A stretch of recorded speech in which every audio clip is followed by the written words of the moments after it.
Hello and welcome to Wake and Jake. Myself, Jake Storielli, the wide world of sports, BBD producing. Baseball playoffs are here. It's October 16th. My goodness, more than halfway through the month as basketball starts to loom. Hockey is here. I saw a D'Lo Steph Curry shake-off last night. That gets you riled up. I think if you guys are new here, NBA season doesn't kick in for me till later in the year. And it's prime time baseball time, so we'll be talking about that. And we'll tee up the football weekend for you a little bit. Let's get jazzy about Dodgers-Mets. I think last time I kicked off with some Yanks-Guards talk because I said it would be quick. Wasn't super quick. Things are jazzy over in Yankee land. No pun intended. Blah. All right, get it together, Jake. Dodgers and Mets play Game 3 tonight at Citi Field in beautiful Flushing, Queens. Listed as 67 out right now. It'll get colder than that. Or no, that's Friday's weather forecast. Oh, so it'll be a nice weekend. Okay, good to know. Luis Severino versus Walker Buehler. Listed as 53 degrees for tonight. That's more what I'm talking about. Playoff baseball. Walker Buehler, he, coming off of his second Tommy John, he hasn't been the Walker Buehler we know this year. In September, it was his best recent month of the season. He had a 4.44 ERA. 3 starts in August, he had a 6 ERA. 3 starts in June, he had a 9. So you can argue, hey, maybe Walker Buehler's finding it and getting more comfortable.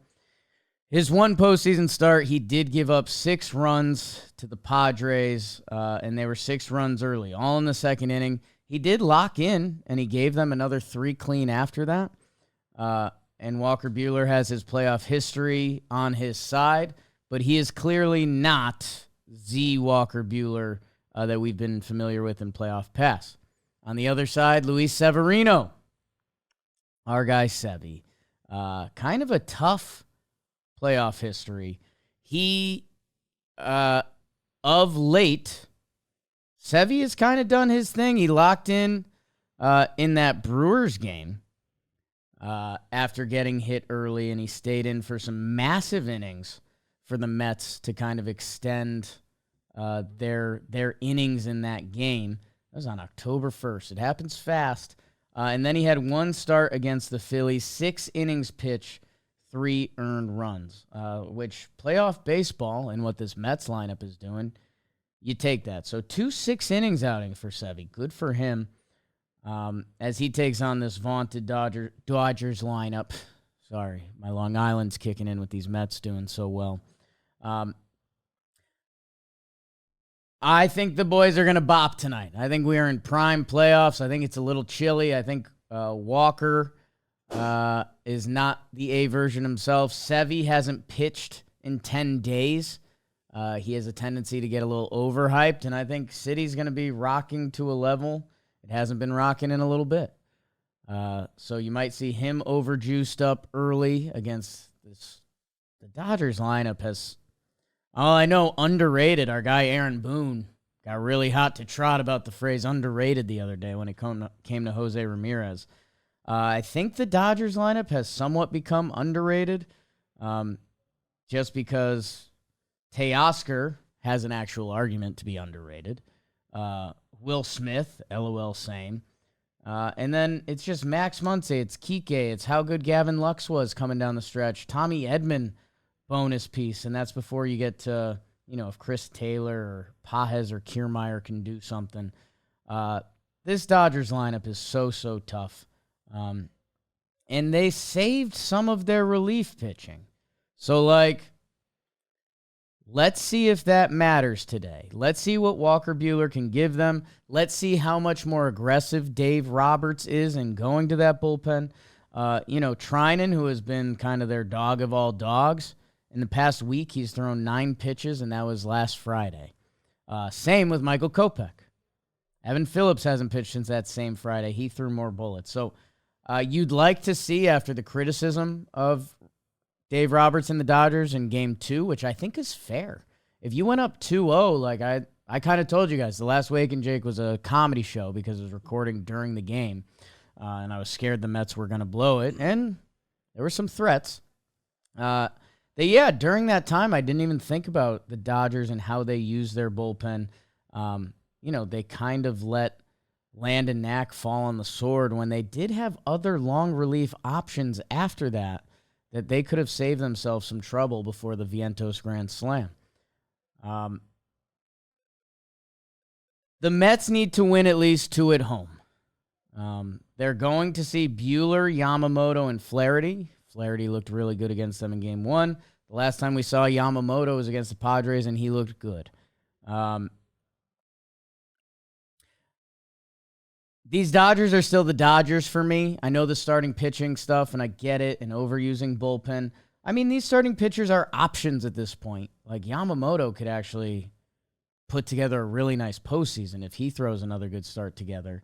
And same with my guy, Jack Flaherty, that I think tonight's a must-win for the Mets. If the Dodgers win tonight, they know it's going back to L.A. no matter what. And they've got, I don't want to say 2 bonus games to play, but they've got 2 games in Citi Field that, hey, if they can start taking care of that, it starts going that way significantly more. And then, I guess I'm interested, stumbling into my own thoughts here a little bit, is that I really like where the Mets are at. I like the Mets lineup, the Mets rotation. I think those 2 things kind of go with the premier playoff teams left. Like, I think the Mets lineup can go with the Dodgers on a given day. I do think the Dodgers is better. I think the Mets lineup can go with the Yankees on a given day easily. If not maybe preferred for its length right now. Although if all the big boys in that Yankees lineup are going, and the Mets have bullpen options, and they've put some stuff together that the Mets are legit. I've done this speech a few times, and maybe part of it is Cleveland doesn't feel legit right now. Sorry, Guardian fans. I feel like you have to agree.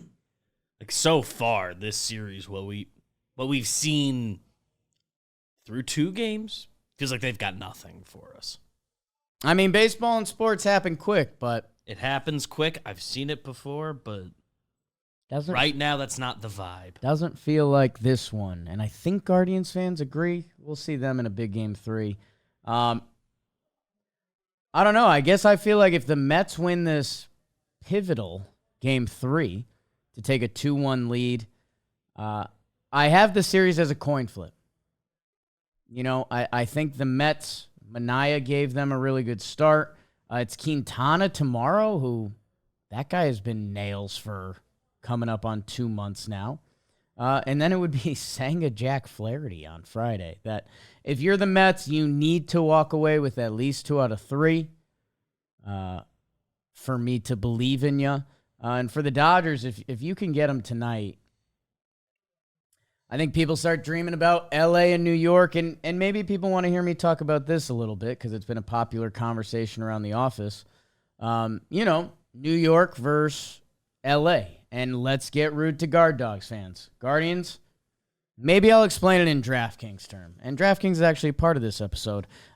If you place a bet at the DraftKings Sportsbook, a $5 touchdown bet or anything. It's the number 1 place to bet touchdowns. But if you bet $5, new customers at the DraftKings Sportsbook, you get $200 in bonus bets instantly. That's with code BAKERS. And this is part of the reason I brought it up. But download the DraftKings Sportsbook app now. New customers use promo code BAKERS. Bet just $5 on any wager. Get $200 in bonus bets instantly. That's promo code BAKERS only at the DraftKings Sportsbook. So, Guardians fans, we keep trying to warn you that Yankee fans are feeling as good as they felt in a while. They're up 2-0 in the series. Times are good. Let's be honest. Everyone believes the New York Yankees are going to the World Series. And I'll just drive that forward with a couple numbers.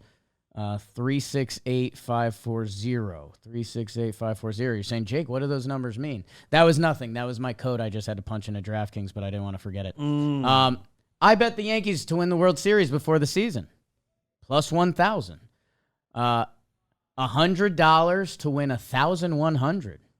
That's pretty nice.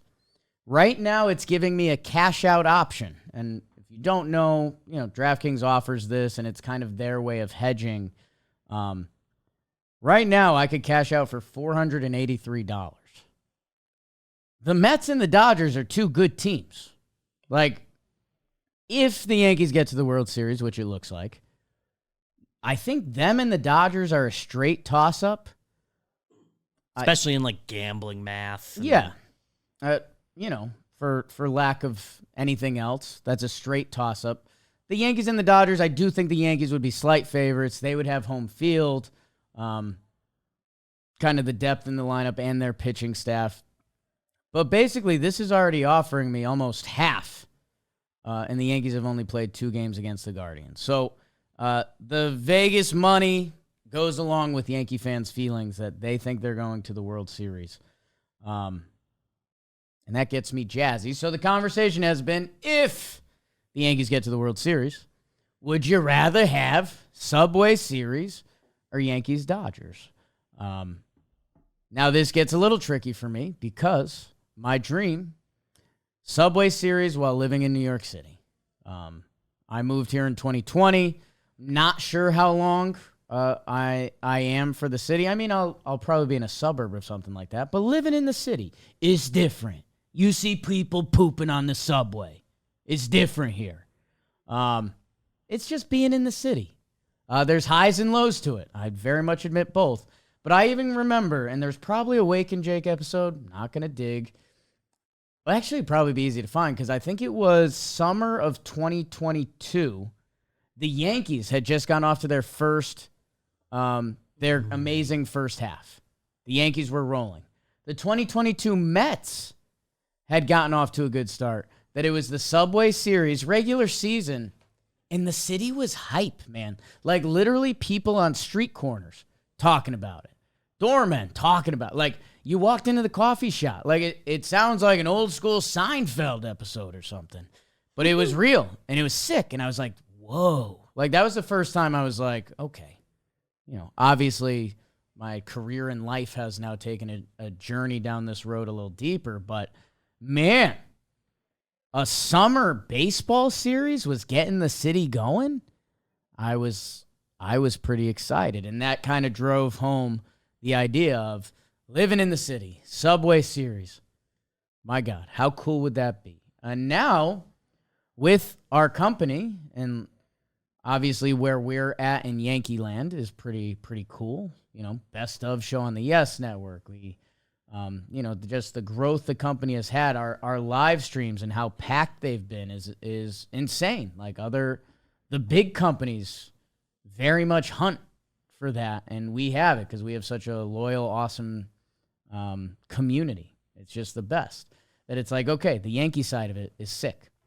The Mets side of it, our guy Jolly Olive, a big Mets fan. He's done a lot, Shea Station with Jerry Blevins.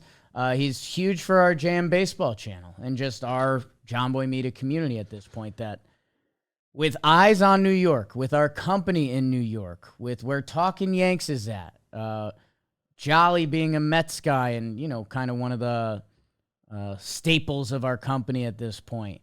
Like, this would be a landmark moment for the company. And I mean, even like, on the rise of Barstool, like they had so much Boston winning that, I don't think that changed the course of the company, but I think it gave them some nice boosts along the way that, we have a lot of vested interest in this. And again, just let me get it out there before I scare myself. Sorry, Cleveland. And I realize you're just out of this conversation, but you're seeing why we have a lot of more even heartstrings in this conversation. That Subway Series as a dream in general, the 2000 games, I mean, of the Yankees dynasty, like those are the games I remember the best because I was 11. So like, and it was Yankees Mets and it was Piazza and it was, all the hubbub around it. It was sick. Clemens Piazza, yo. To have that again as a semi-adult boy or whatever I am now, living in New York City with our company focused in New York City, like win, win, win, like so cool. a dream. For any of you New Yorkers arguing with your friends about this same conversation, New York and LA is better. So hey, I'm a big win-win guy. When life comes down to it, if my Yankees make it to the World Series and they face either of these teams, massive, and kind of don't care anyways. Like, give me a Yankees World Series. The reason why our Yankee stuff is popular, I'm a Yankees fan, so I'm rooting for that. My other Yankees World Series memory are at college. Me and Jimmy watching in a basement. We were dressed as burglars. Really good Halloween costume. Me, Jimmy, and our friend Alex Schwartz, 3 burglars. It was good. It's really basic. Black. We got the black ski masks. We're watching in a basement on literally like one of those small TVs that we might have to find one and bring into the office. They were like those 6-inch, 9-inch TVs that I think they were advertising as like, have your own TV in your room, kids. And they had like the antenna ears. Am I starting to sound old? Nice. Might have to bring one into the office just to see if the youngs like even react to it.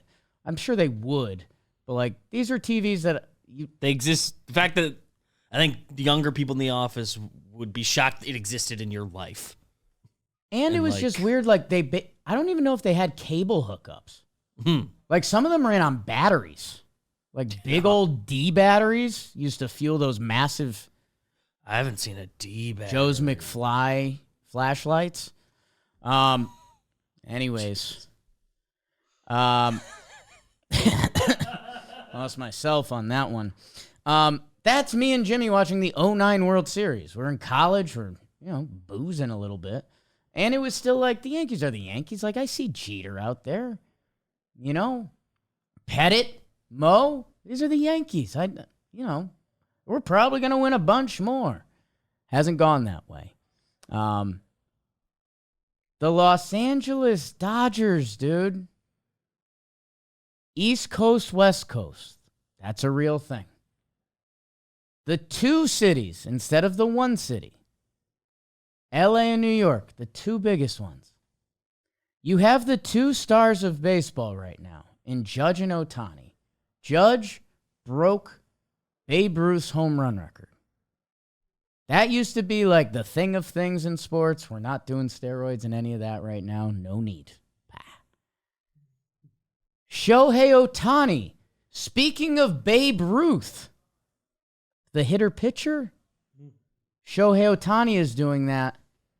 Never mind the rest of the great Dodgers team. Never mind like the side storyline of them trying to make their 2020 championship feel like it has a little more merit, although there's not a ton of carryover, and I'm over that. And I think a lot of people like, it is what it is. That was the season that year, and they won. They'd love to have another one. It's not exactly Houston verifying their 2017 cheating scandal, but for the Dodgers to have a normal regular season, normal postseason, we won, they'd like to hang their hat on that.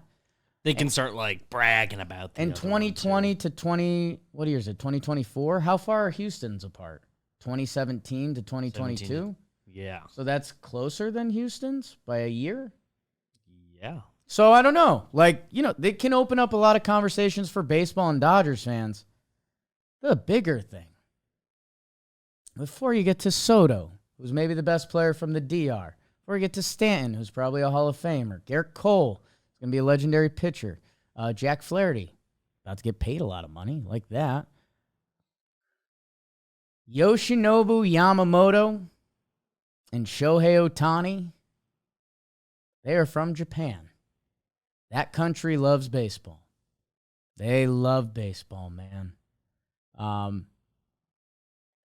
That World Series would be monumental for the sport. It would be something we would point at and be like, wow, with where TV and streaming and YouTube and social media and everything is, Yankees-Dodgers would be kind of the biggest thing to happen to the sport in a long time. On the field. I mean, my uncle Rob Manfred, the pitch clock, my guy, Bannon shifts. This guy, baby. Love it. So, yeah, in a way, it's a win-win as long as the Yankees beat the Guardians. And, God, if they blow a 2-0 lead and all of this stuff we're talking about around the office, that's going to be some dark days. So maybe you can get excited for that. I also think the other thing, besides adding not only the second biggest market in LA, but adding Asia, which is big for the sport, I just think that general baseball fans would have a lot more interest than the Dodgers and the Yankees. Maybe it's East Coast, West Coast. It's as simple as that. Maybe it's how good is Shohei? How good is Judge? Like, these are the two best players in the game right now against each other, which baseball normally doesn't work like that. You need a lot more. That I think if it's New York, and I think if you're a Cincy, Detroit, and I'm not just saying this for small market teams, Dallas, Houston, like whatever you got, Phoenix. I think if it's New York, you're like, okay, whatever, Yankees, Mets, I've heard a subway rivalry, whatever. I think if it's Yankees, Dodgers, and Shohei Judge, you're tuning in. Yeah. I have a guy who does TV rating stuff around here that I should probably consult, but I saw one TikTok about this, and I'll use it as having done research. Like, the 2000 World Series didn't do as good of numbers as you'd think. Like, historically, two New Yorks nationally, it's not like the crazy ratings poll we sometimes talk ourselves into. It's not bad. Right. But middle of the country doesn't necessarily care if it's New York. Like, casual fans who tune into it means the a World ton Series here. And Joe's McFly, how about this? You guys can feed off this. Joe's McFly is scared of a Subway Series. Because if the Mets win, that ruins his past, 24 years of existence. So, if you guys want to hang your hats on that, I'm so sorry, Guardians fans, but this is just where we're at. A little live breaking news. I told BBD the backstory on this. As you guys might know here, I get sucked into Instagram ads sometimes. I bought a giant goose, 6-foot goose. I was on one on Instagram, and I saw they had different sizes of this goose, and it started at $45, and it went up in $5 increments. To get the 6-foot goose compared to the 2-foot goose was a difference of $20 or something. So I was like, sometimes you got a 6-foot goose. Just got a video from Jess that looks like. Well, should we talk about this? Oh no. I mean, this bad boy is pretty big. I'll show BBD. I mean, it's a big goose. You can't really see great, but it's the size of a person. Okay. I don't even know if I can see it better than the audience can. I don't know if that's fully doing it justice. I'm going to ask her what's to talk about. What's the question? So that was a little bit of baseball and Guardians, Yankees. There's a lot of content on Talking Yanks, and I think from that conversation, you guys know where I stand on the series. I do think Game 3 is the Guardians' best game to potentially win. I had this going 6 originally, so Guardians fans, I don't want you, you don't need all the knives out. But, I think Game 3 with Matt Boyd, the lefty pitcher, Yankees struggle with that. He can give them a real start. Cleveland being back at home, looking to rejuvenate a little bit. They could also be broken in this game. If the Yankees do something early, if Aaron Judge is back, he homered last game. And yeah, it is going to be funny it's going to be fun to start getting into the dynamics of it if the Yankees do have the opportunity to close this out. I'm going to stop talking in the fake talk because I think by the time we talk on Monday, I think we'll be able to say where the Yankees are going. Or at least I hope so. So, with that, let's tee up a little football for you. You guys know I got lost in the college football sauce last week and did a little bit on it. I think the only thing you really need to know this week, Georgia at Texas on Saturday. Number 5 Georgia at number 1 Texas. An SEC game these days. Wow. It's wild.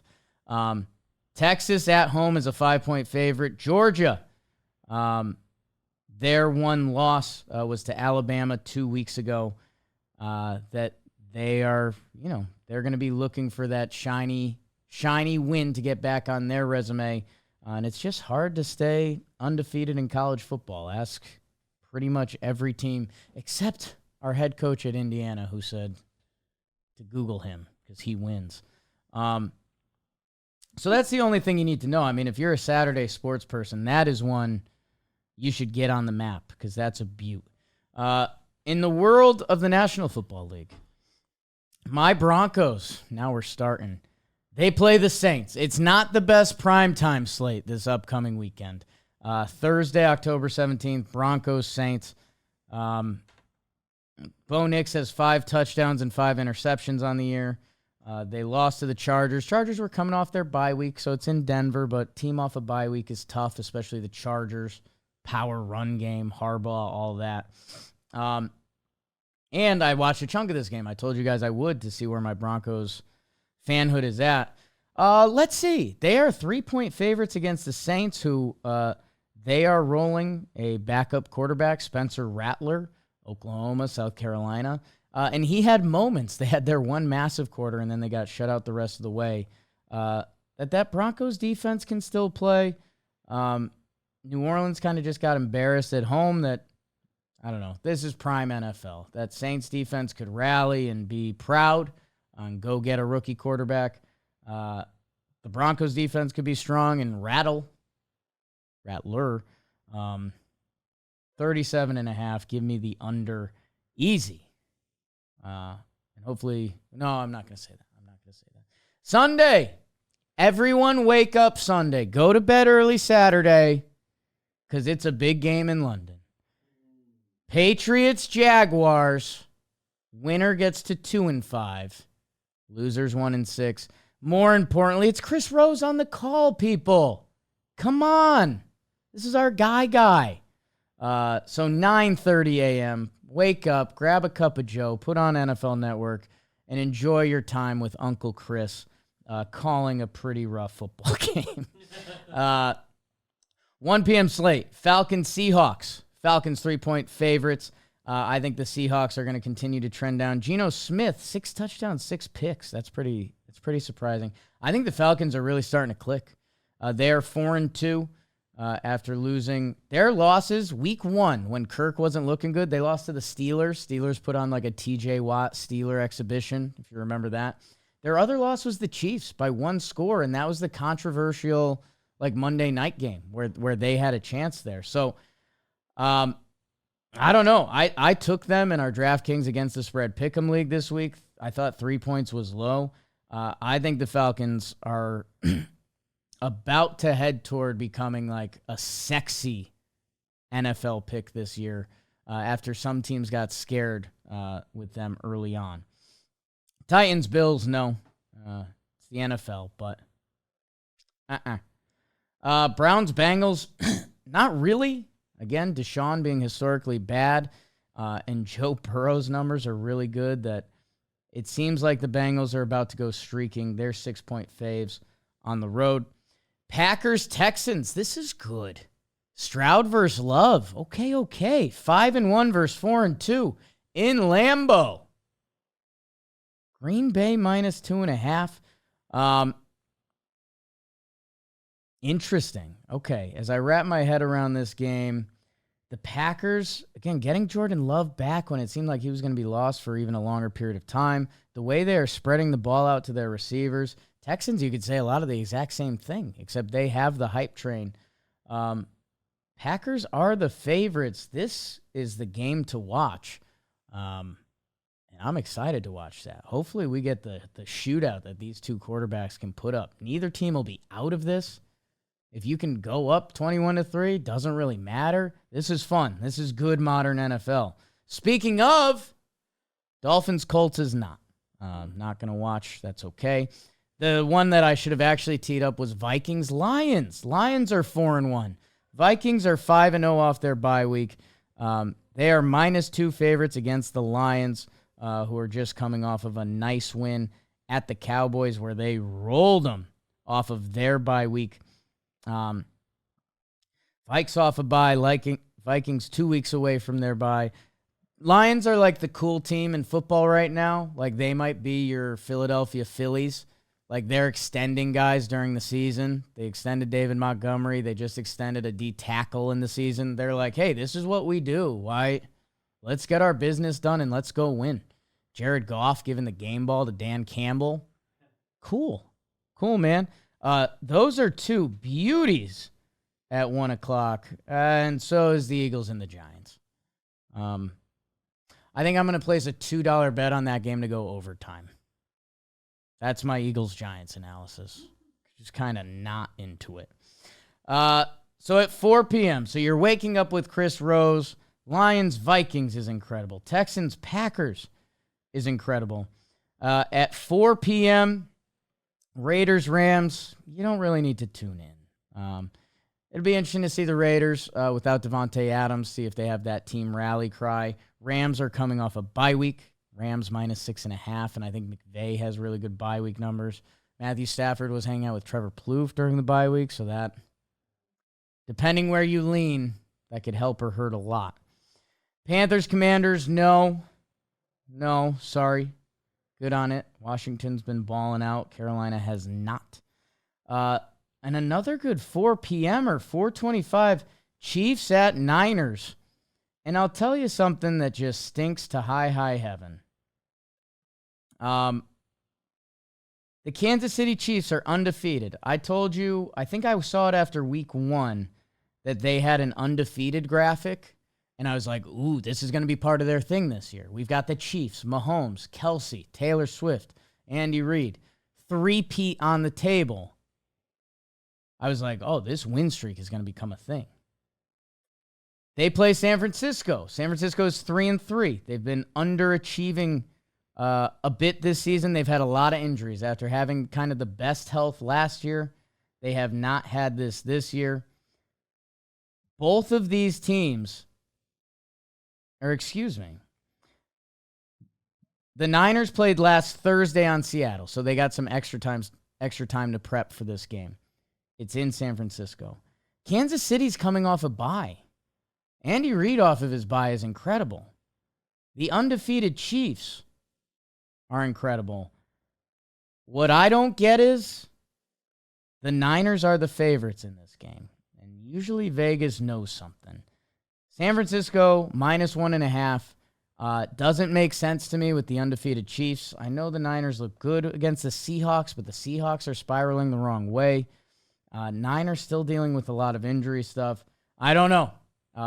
I'd say don't bet it. I'd say buckle in and watch because that should be fun. But usually if Vegas knows, it's not the biggest spread.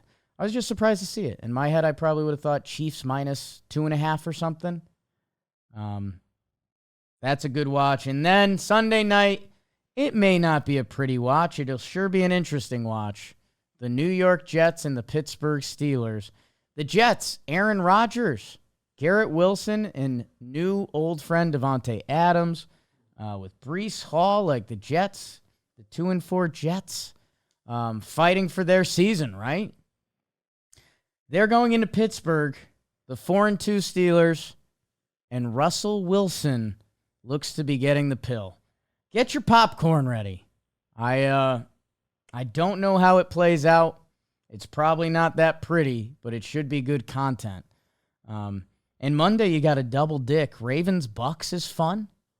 We'll watch that, and we'll talk to you on Monday. Chargers-Cardinals, also if you're doubling up. So it's a big football weekend. Only 2 teams on byes, the Bears and the Cowboys. Cowboys, excited for it. Bears probably not so much. You're always excited for your bye. Turns out, it's a big football weekend. Tune in to Chris Rose early. Texans-Packers is electric. Like Vikings-Lions. Niners-Chiefs, all the way to the drama show that's Jets-Steelers. I mean, again, that product is probably more reality show than good football. But sometimes that's why we watch. So, hey, we appreciate you guys. Go baseball throughout. And we're going to be live streaming and recording Talking Baseball and Talking Yanks. So make sure you guys check it out. You're subscribed there. You're subscribed here. We will see you here Monday. We might know the World Series matchup. We might know a lot. We might know a little. Tell him, Uncle Dan. Wick and Jake is production or Dan Hatcher Productions, John Boy Media, and Workhouse Media.